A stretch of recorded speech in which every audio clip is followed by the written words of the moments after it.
So one of the things that I find interesting about Mage Knight is with all the missions, especially the primary city fight missions, conquering those cities, you are on a defined timer.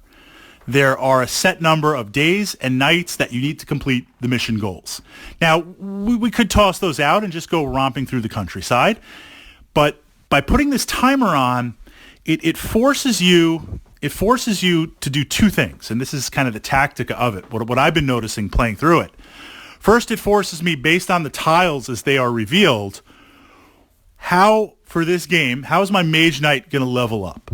Am I going to try and really take a little bit of everything? Take some henchmen, try to get some spells, try to get some artifacts, work on the skills, or based on how the tiles unfold, like, am I just going to go in and storm artifacts and burn down monasteries and raid dungeons and just pile on that? So we have our build strategy. And at the same time, by being on a timer, while your Mage Knight becomes very, very powerful, there needs to be some sort of leveling up strategy. Because what I notice is by the time I get to the end gold tiles and the cities are revealed, assuming I haven't taken any detours that I shouldn't take, and there's just too many things to explore. It's really easy to go on a side tangent. But staying focused, at that point, I am going to be very powerful. But once I make those runs for the cities, I need to succeed. And I need to succeed at a level that doesn't completely destroy me or weaken me. The last city siege that I played, admittedly, I took some detours. I explored some ruins. Spent a lot of time in the maze, posted up some thoughts on that on my blog. And while I was powerful enough to fight the first city at level 5, it depleted me in such a way that halfway through the last day, now I still had the night to go through, I just was not going to be able to rejuice up and rehire and spend some influence. I wasn't going to be able to do it. Now, with every board game, you play it out because you never know.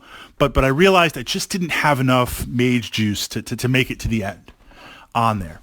So then that got me to start thinking, generally speaking, tactics. What are some of the things that this idea, one of the ways that I approach a board game is just a flow chart of ideas, a checklist that I'm going to look to follow, but I'm ready to break when opportunity presents itself. So if something really, a flip of the tile or an opportunity presents itself, yes, absolutely, I'm going to take it.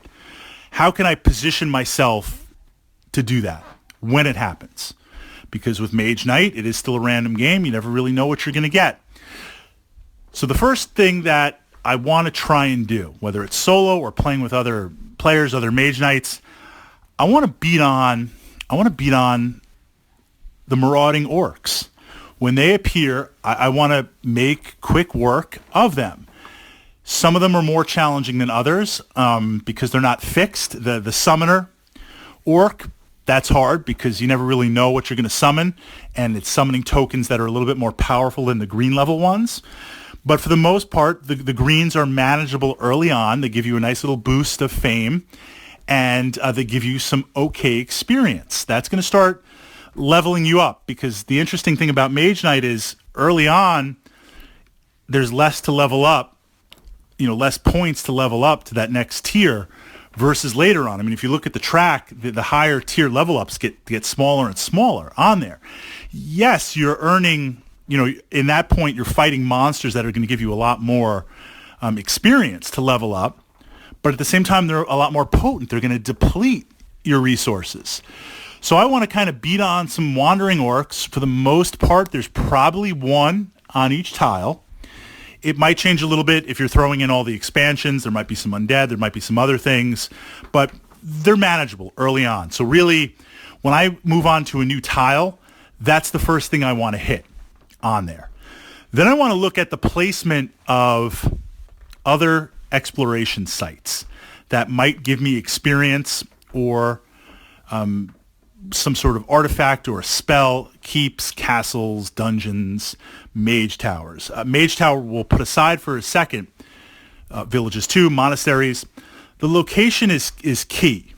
And what I mean by that is optimally the best thing would be I hit up the wandering marauding orcs or the green, the wandering ones, and be in a position that when I kill it, I'm now next to one of these sites to explore that's also near a tile edge that I can flip and explore. I'm trying to optimize my movement as best as possible. If I have to, say, if I'm working on one tile, on the left side of the tile fight the wandering orc, then on the right side of the tile go and visit the monastery or go and visit the keep, and then make it back over to the other side to be in a position where the tiles can connect based on the coastline to flip a tile.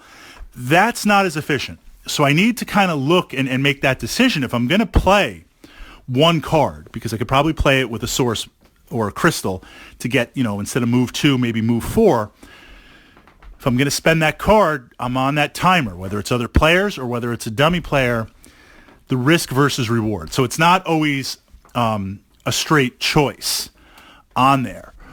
What I've noticed, and admittedly it just might be not enough plays, I'm about 30 plays in, the Mage Towers in the core game seem a lot more challenging than they are to open up.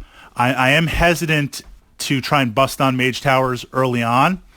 Usually mid-game or end-game seems to be more potent, but also the risk versus reward, being able to unlock spells. Obviously, Mage Knight, some of the spells are really, really potent on there.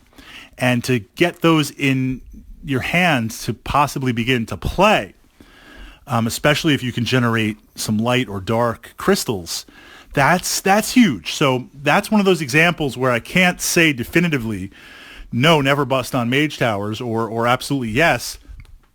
It really, really depends.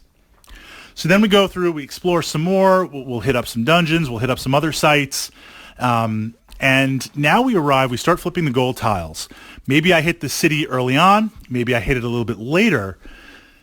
What I've noticed is this is kind of tempting.